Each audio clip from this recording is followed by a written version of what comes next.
For a large number of ham radio operators, not using an antenna tuner is a badge of honor.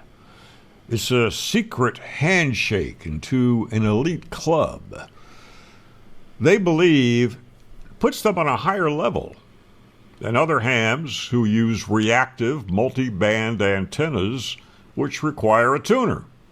Some even claim hams who use a tuner don't know how to make a resonant antenna.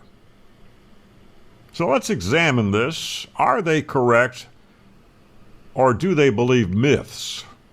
According to reliable technical resources such as the ARRL Antenna Book and the writings of Walt Maxwell, W2DU, and Tom Rosch, WHAI, and Kurt Sturba, persistent myths about antenna tuners strongly influence many ham radio operators to avoid using them even when a tuner would improve system performance. Now here's how those myths work. Tuners waste most of your power. Origin of the myth carried over from CB radio lore and old inefficient tuner designs. Reality, modern well-built tuners properly adjusted typically operate at 90 to 95% efficiency in moderate mismatch conditions, Maxwell and WHAI. Significant loss only occurs with severe mismatches or low-quality tuners. A tuner makes your antenna resonant.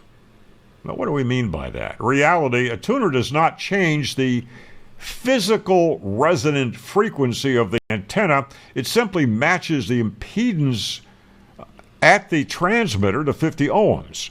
Maxwell emphasized this is an impedance transformation, not fixing the antenna's resonance. Reflected power is lost in the tuner. Reality, reflected power is not automatically lost. When matched correctly, most of it is re-reflected toward the antenna and radiated. W2DU, the tuner does not absorb reflected power. It sends it back where it belongs. Only resonant antennas work efficiently. Avoid tuners. Reality, non-resonant antennas with proper feed line and a tuner can perform just as efficiently while offering broader frequency coverage. Kurt Sturba noted that avoiding tuners often forces narrow-band, location-compromised antennas, which can hurt performance more than tuner losses ever would. If the SWR is high, you must fix the antenna, never use a tuner. Reality, high SWR is not automatically a problem, especially on a low-loss feed line. WHAI explains that in many practical setups, multi-band, portable, or restricted space, a tuner is the most efficient and flexible solution. Bottom line from the experts, myths persist because SWR and matching concepts are often oversimplified or misunderstood. A properly used tuner is simply a matching tool, not a power waster or cheat. Avoiding tuners based on myths can limit operating flexibility, reduce performance, and lead to unnecessary antenna compromises. Many hams who hold on to these antenna system myths may have entered the hobby without ever receiving a thorough education in antenna theory, often carrying over misconceptions from CB radio or other informal radio experience.